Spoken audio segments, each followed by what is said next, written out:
Good afternoon, ladies and gentlemen. I'm Ginny Heptick, the Central Florida State Coordinator, and I have the pleasure to introduce Rainer Niemann. This is his third year of speaking, fourth year of attending AFA conventions from Germany. It is a pleasure to have him and his family. This year his daughters also did his one daughter did a kids program speech, so we're very excited on how they are growing AFA and bringing information back to Germany and the rest of Europe. So with no further delay, I'd like to turn the program over to you and welcome you very much. Thank you. Oh, make sure your cell phones are off, and if anybody didn't get a survey before when you came in, please make sure you get it when you go out. Thanks a lot, Jenny.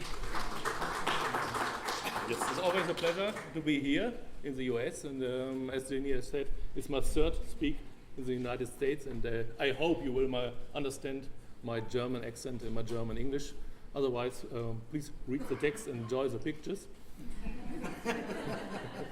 I want to talk about the hormonal life of parrots. Not of all the hormonal life of parrots, but of some interesting facts many of you might not know at the moment. It's a very difficult subject. The difficulties start with the meaning of the word hormone. What does it mean?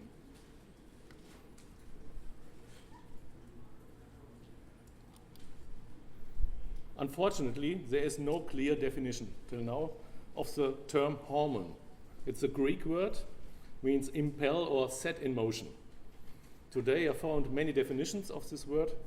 Today scientists use the word hormone for any biochemical substance with the capability to deliver messages within our body, but only when the site of the formation is morphologically separated from the site of action.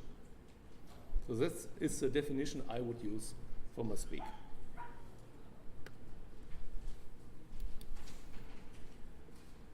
The cooperation of the nervous system and the hormonal glands, including all the specific messenger substances, is the most complicated regulation system nature has ever evolved. And it is very susceptible to fatal misinterpretation. As you may know, nervous system is a speedy highway. If you get burned, you have to put your hand quickly back. The hormonal glands and the messaging system of the hormonal glands have a slow reaction within the body.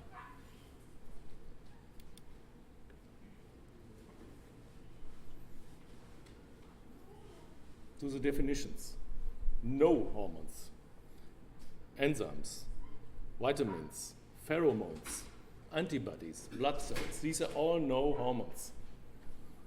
With one exception, this is a vitamin D, which is functional and hormone, but all the things on the slide could not be under the definition of the word hormone. Unfortunately, there is a great lack of studies of the hormonal life of birds in the wild with a high life expectancy, 30, 40, 50 years or more, with a complex breeding behavior like this scarlet macaw, and a significant long period of puberty. You see this bird on the right, the scarlet macaw, may live in the wild, even in the wild, 40 years. The breeding behavior is very complex. Think of the studies of Don Brightsmith, who told us last year in San Antonio. And the young macaws, when they have fledged, are at the side of their parents for about 1 or 2 years to learn. They have a long period of puberty. You know it if you have raised young macaws of your own. You know these birds have really a complex puberty.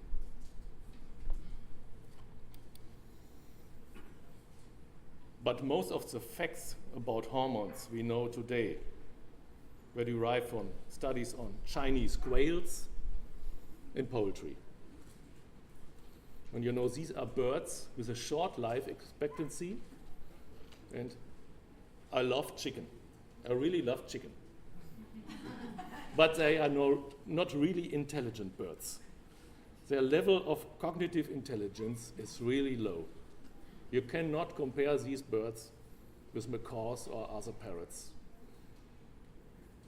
But most of nearly everything we know about hormonal life of birds were derived from these birds.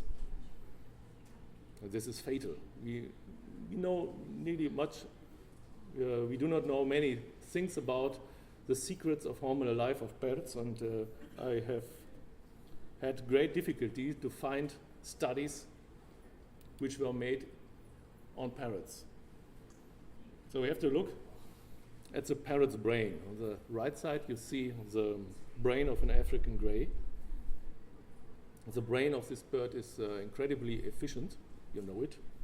It's a very intelligent bird, but this bird is unable to control his hormones voluntarily due to the lack of a cerebral cortex which we possess.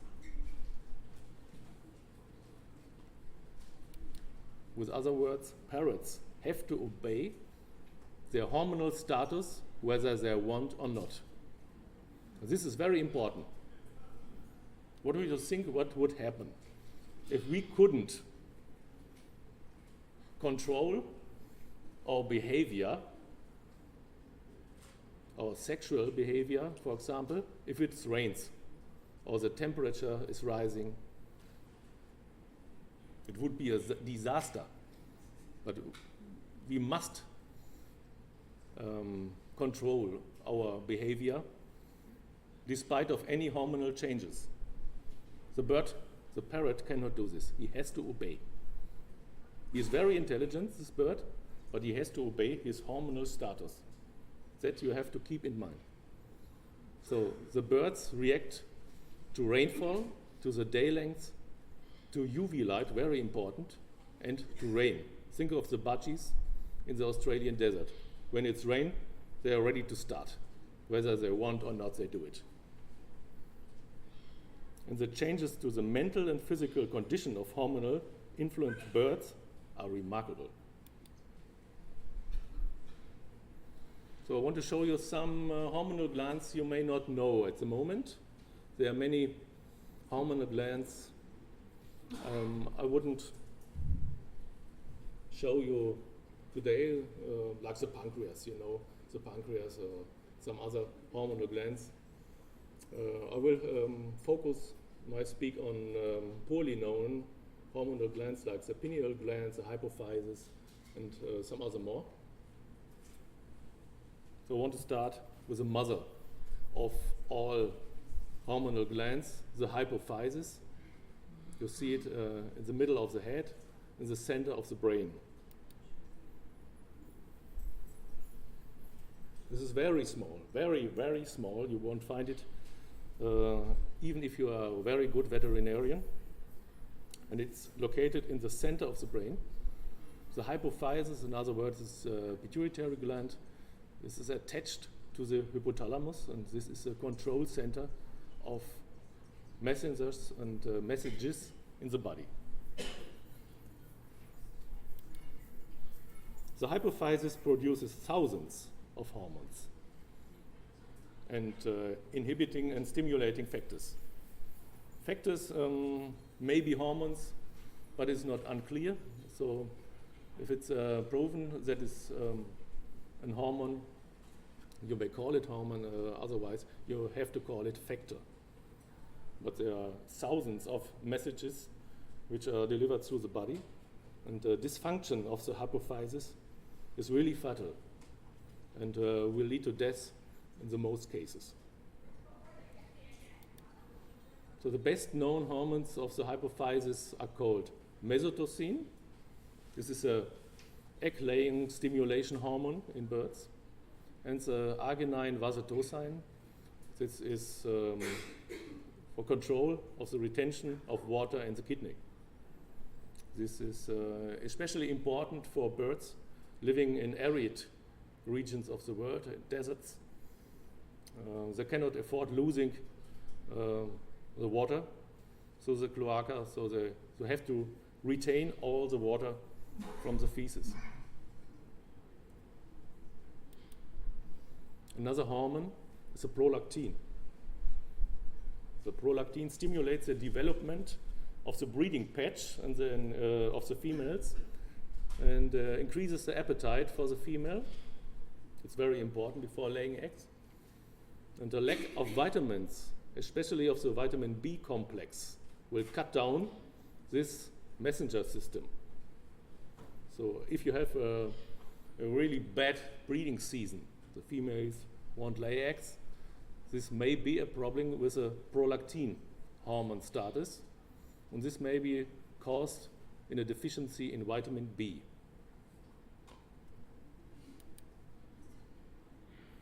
The hypophysis is very susceptible to tumors. This is often not recognized in necropsied birds. If a bird dies, sometimes it will be examined, but the veterinarian, the pathologist, find nothing. But the small hypophysis is often not recognized, and the brain is normally not examined by the pathologist. So the typical clinical signs of the presence of tumor cells in parrots are blindness, nervous dysfunction, and obesity.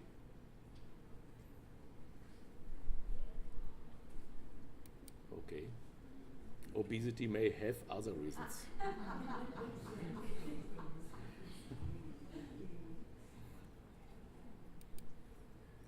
So we want to jump a little bit farther to the pineal gland. This is one of my favorite glands.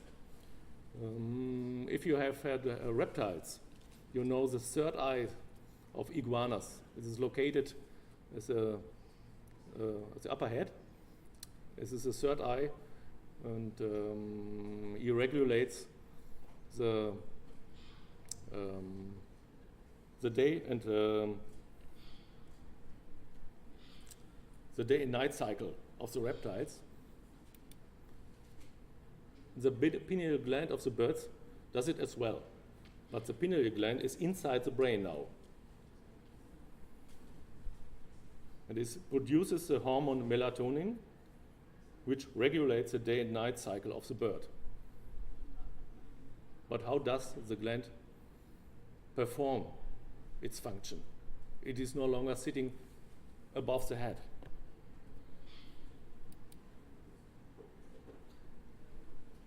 It does it through the eyes. If the bird has his eyes open, the light pulses activated or deactivated the melatonin production inside the brain.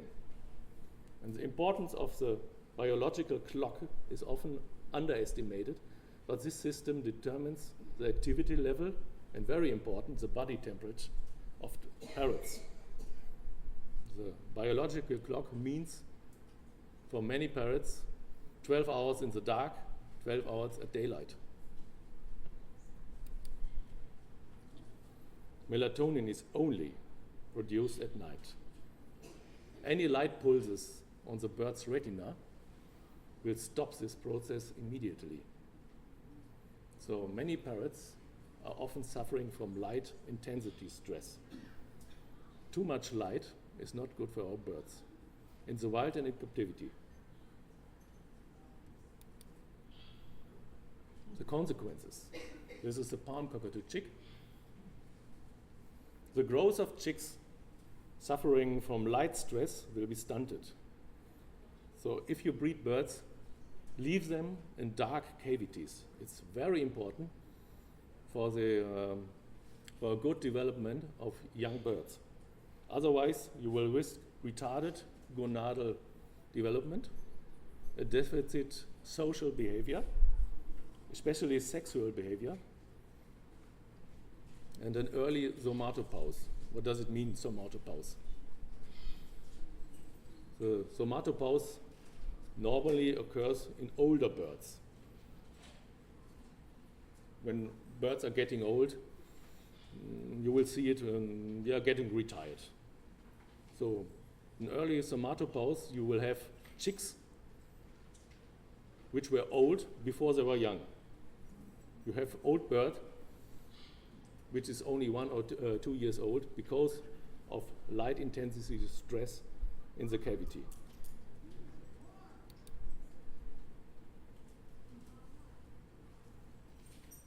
There are some hormonal glands which occur only in the juvenile stage of the bird.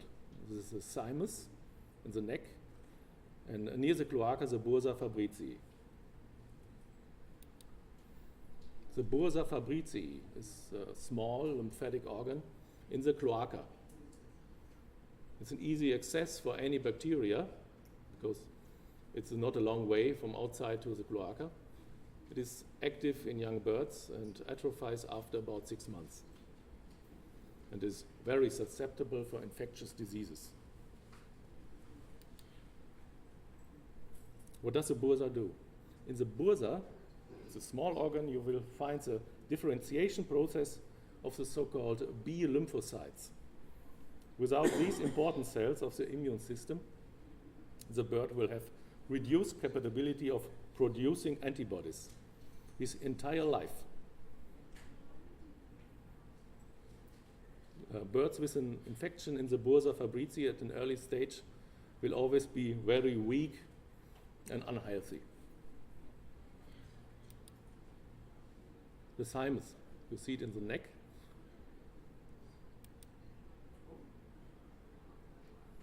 This is a second juvenile gland.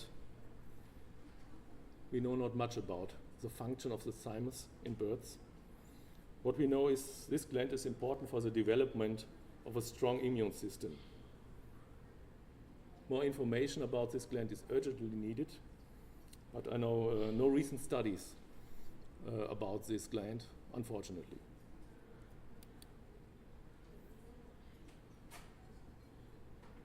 We jump a little bit deeper to the thyroid gland.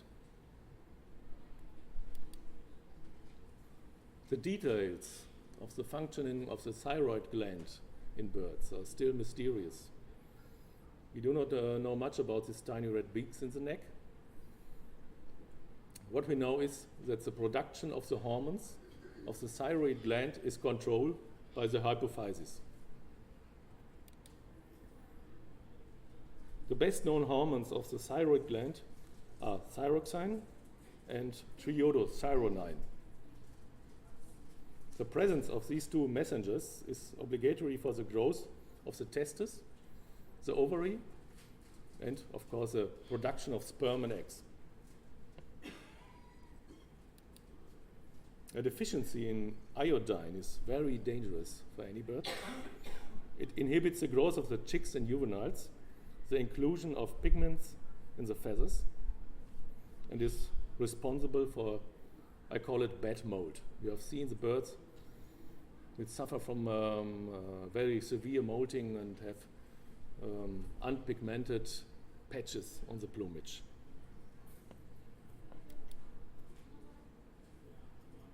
Under the thyroid gland is a parathyroid gland and the ultimobranchial gland.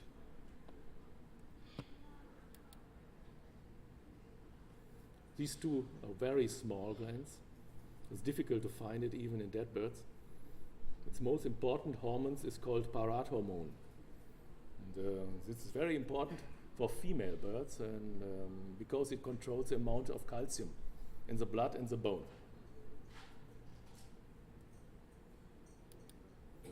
Females suffering from Parrot hormone deficiency, this is called hypocalcemia, are not able to lay eggs with normal, well-calcified shells. And they may die of this. Laying eggs without a shell may be life-threatened.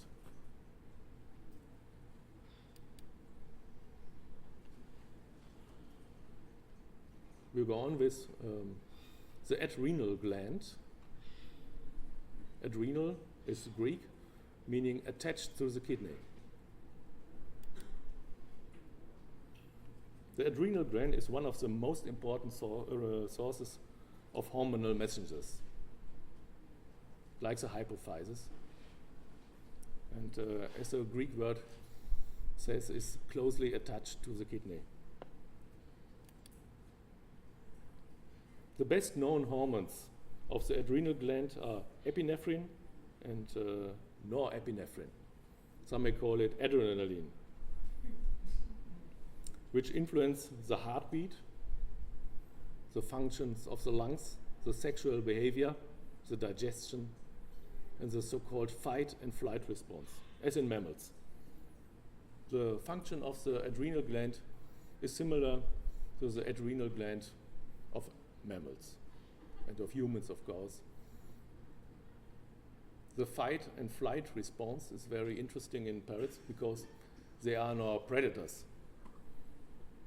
They must decide whether they would fight against the predator or fly away. This is a decision of seconds, and it is controlled by the right level of epinephrine hormones.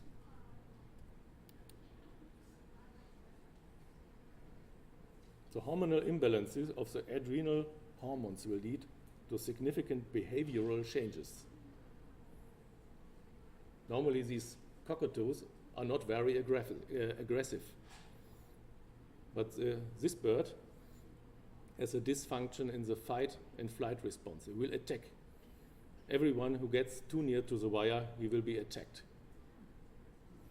Some other birds with a dysfunction of adrenal glands will getting phobic without any obvious reason.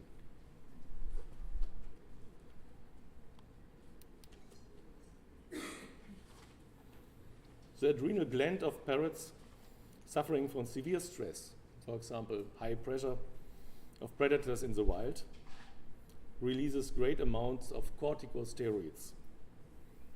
These hormones are typical indicators of chronic stress, even in captivity.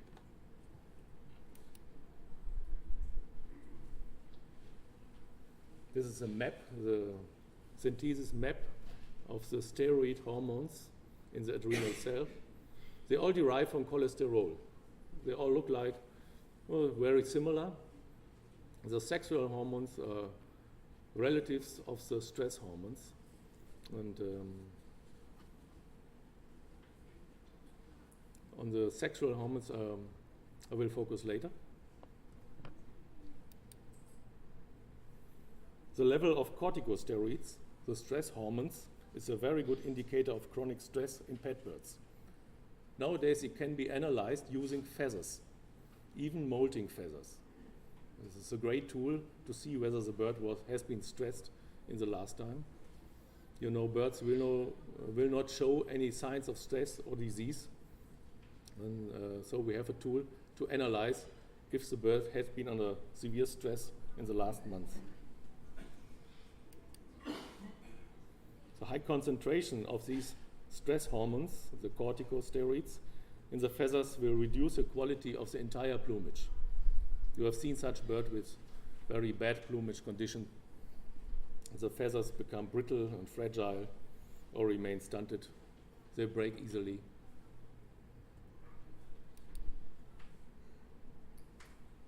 The corticosteroids are deposited in the egg's yolk by a stressed female. So this often leads to the dead-in-shell syndrome, or a crippled or stunted growth of the chick after hatching.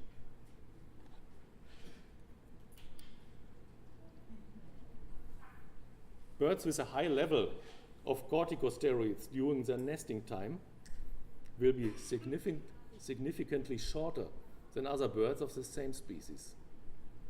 But they often have longer and stronger wings and became excellent flyers. This is an adaptation in the wild. If you're living in the wild under stress, you have many predators, bad weather conditions, you have to grow up quickly. If there are many predators like snakes who will come into the nesting cavity, you will die. So there is a shortened juvenile period is the best thing to do under difficult conditions in the wild. And if you're outside the cage, or not the cage, the cavity, you have to be a strong flyer to escape from your enemies. So the juvenile phase of the birds is short, and the ability to fly is better than in good times. Is there stress in captivity? Yes, there is. In captivity, you sometimes have nice neighbors on the left side, or too much friends on the right side. And, stress is a phenomenon which occurs in the wild and in captivity. This bird is suffering stress. Unfortunately, we are now in an early phase of understanding how high concentration of stress hormones affect the general metabolism and the health of birds. That the bird feels unwell is easy to see. But what does it mean for his metabolism? We don't know it at the moment. What we know is typical for the maturing process of many parrots is a change of the color of the beak and the plumage. And this is also mainly regulated by adrenal hormones. And, very important, it requires natural UV light. So, if you have the possibility to build up a free aviary, an outside aviary, please do it. You will see the difference within a year.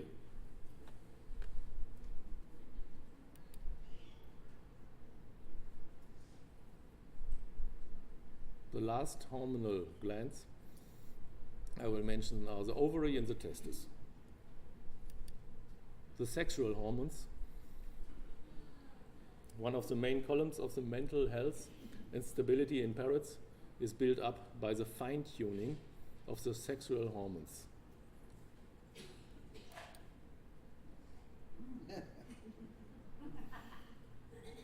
You know, the male sexual hormones are called testosterones. The female hormones are called estrogens. But the sexual behavior cannot be compared with the mammals. The birds have a completely different activation of these hormones in the body. The perfect level of testosterone is important, not only for the males, but also for the females. Males with a very high level of testosterone will be very aggressive, will not feed his own chicks, but will kill the chicks because he wants to mate again with his female. Males with a very low level of testosterone are not interested in feeding the breeding female and is sitting around the cage and doing nothing. A good breeding male has a defined testosterone level, and is we do not know much about the right level of testosterone in birds.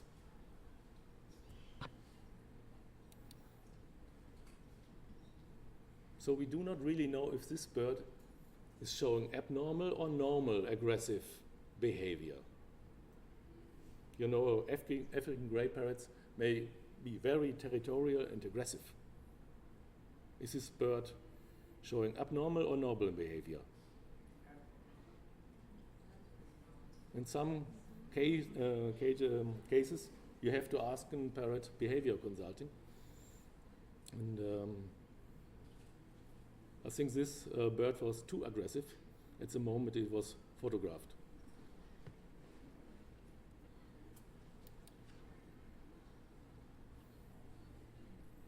The male hormone testosterone is regulating the socio-sexual behavior of parrot, but is not completely subconsciously controlled.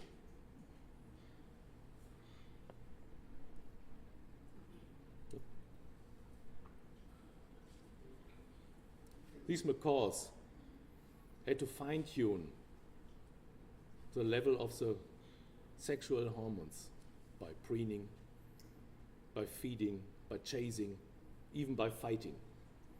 This is called fine-tuning. This is a time-consuming activity. Sometimes it's about a year until the birds are perfectly bond. How does it work in highly gregarious birds like the galah? We do not know. the fine-tuning of the sexual hormonal level is completely unknown till today, but it works in galahs. It's now, after the budgie, the most common species in Australia.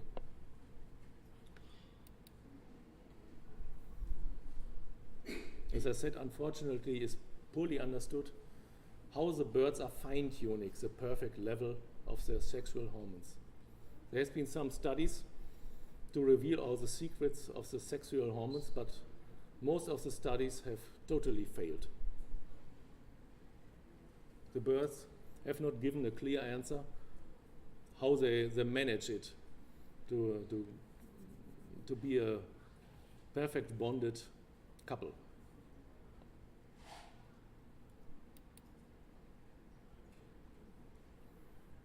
At the end of my talk, I want to show you some recent results. The molting process depends significantly on a very slow increase or decrease of the daylight in autumn and spring. In the tropics, in South America and Africa, you have a slow increase of daylight in autumn and spring because you have no autumn and spring normally. You have a dry or wet season, but no seasons like in Europe or in many parts of the United States or Asia. So the main problems with molting you will get in spring, in autumn.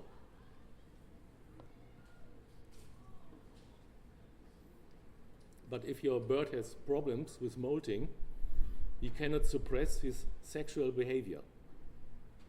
So the problems in the molt will lead, especially at the females, to a permanent sexual pressure. You know the cockatiels who will lay 60 eggs or more within a year.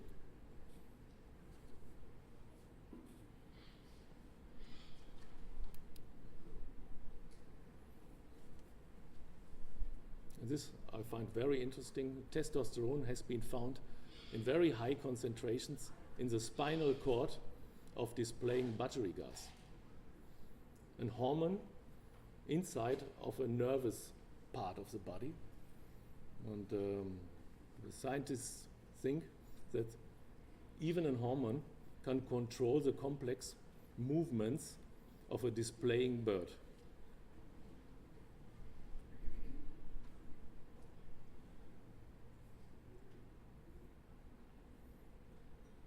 So these are not many things the birds had shown us.